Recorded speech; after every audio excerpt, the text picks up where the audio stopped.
இகழ்ந்தா வாயை பற்றிக்கொள், பிரச்சனை கிடையாது. அதை ரொம்ப கேவலமா பேசுறேன், வாயை பற்றி இல்லைன்னா அவன் மாதிரி நம்மளும் பேசுவோம். அப்போ என்ன சொல்றான், பைத்தியமா இருக்கிற இடத்துல போய் நீ நான் சரியா பேசிட்டு அதை தூர இருந்து பார்க்கறவங்களுக்கு நீயும் பைத்தியமா தான் தெரியும். அது மாதிரி அவன் பேச அவனோட பேசுனா அவனுக்கு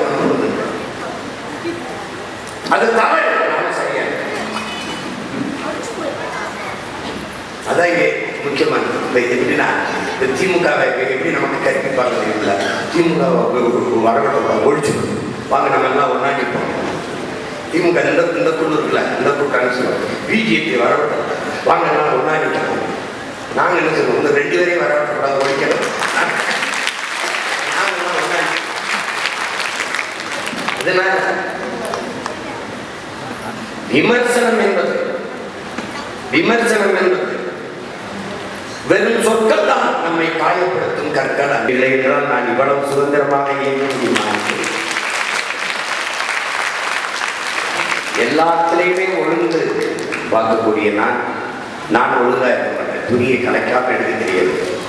புத்தகத்தை படிச்சுட்டு அங்கங்க போட்டு அதை எடுத்து அடுக்கி வச்சு இந்த துணியை எடுத்து வச்சு பெரிய சண்டை வீட்டில் நடக்கிறது. எனக்கு சின்ன மாவீரர்கள் தான் பெரிய இலைமா இந்த குழந்தை போடும். அவன் எதையும் அடிக்கடி வைப்பான், நான் எதையும் கலைச்சு போடுவோம்.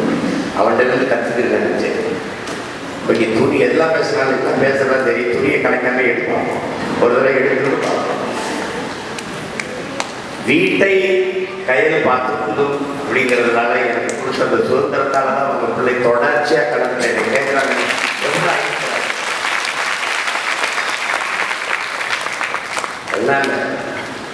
நான் இயங்குறேன்னா அது கையில் கொடுத்த சுதந்திரம் தான். அப்படித்தான் என்னுடைய இங்கே இருக்கிற தம்பிமார்கள் எல்லாரும் வீட்டில் அனுமதிச்சிருந்தாங்க. அப்படித்தான் என்ன இங்கே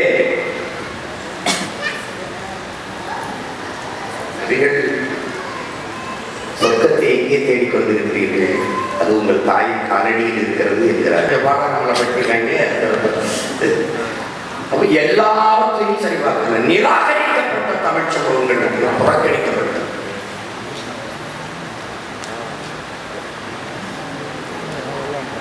அரசியல் அதிகாரத்துக்கு அருகிலே வரவிடாமல் நிறைய தமிழ் சமூகங்கள் வேளாண்மை உயவர் பண்ணார், முடிதிருக்க மருத்துவர்களும் பண்டாரம் தச்சர் யாருக்குமே இடம் கொடுத்தது. அப்ப தமிழ் தேச அரசியல் என்று தமிழனுக்கான இன விடுதலைக்கான அரசியல் என்று வருகிறோம்னா அதை கொடுக்கலைன்னா கட்சி பயன். அப்ப அதை என்ன செய்யணும், தேடி அந்த வாய்ப்பை கொடுக்கணும். எப்படி கொடுக்கணும்? இங்க வேளாண்குடியில ஒரு 10 வீடு இருக்கு. இந்த 10 வீட்டுக்கார ஓட்டு போட்டு வெல்ல முடியாது. ஆனால் எப்படி, என்ன கோட்பாட்டில் இருக்கிறோம்? முன்னாடி இருக்கிற என்னை நான் நிறுத்துகிற என் பிள்ளைகளை சாதி பார்த்து போட்டால் ஓட்டு எனக்கு தீட்டிலேயே இருக்கு. என் நிறத்தை பார்க்காதே, என் சாதியை பார்க்காதே, என் மதத்தை பார்க்காதே, நான் முன்வைக்கிற கருத்தை பார், கோட்பாட்டை பார். அதுதான் முக்கியம்.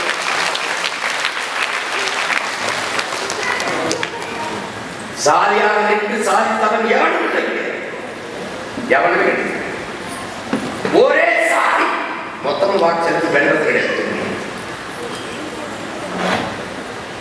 பெரும் எண்ணிக்கையில் இருக்கலாம்.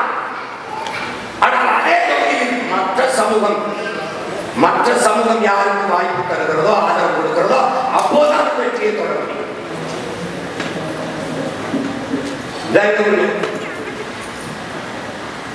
இப்ப சான்று, நான் ஒரு தொகுதியில் ஒரு மாணவர் அவர் கொடுக்கணும், மாணவர் குடிக்கு நிறுத்தினேன். அது கண்ணர்கள் இருக்கிறேன், அல்லது நாடார்கள் இருக்கிறது, கோனார்கள் இருக்கிறேன், முத்திரைகள் இருக்கிறேன். வெறும் எல்லாரும் முத்திரைகள் தான் வருவாங்க. அப்ப எப்படி வருவது? எந்த முத்திரையரோட, எந்த கண்ணரோட, எந்த மரவரோட, எந்த படையாட்சியோட, எந்த தேவேந்திரரோட மற்ற சமூகங்கள் இணையதோ அங்கதான் வெற்றி.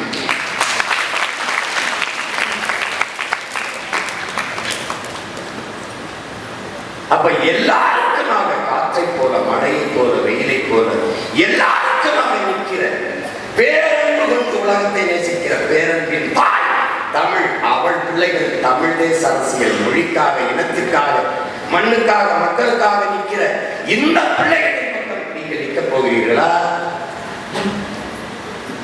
இல்லையா 60 ஆண்டுகளாக ஆண்டு நாட்டை சுடுகாடாக்கி அவர்கள் பின்னாடி நிற்கப் போகிறீர்களா? இதுதான் மக்களுக்கு முன்னாடி நாம் வைக்க போகிற கோட்பாடு.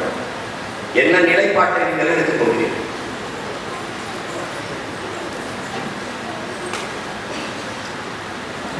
நாங்கள் தொடர்ந்து தோற்றோம், துவண்டு போனோமா? இல்லை.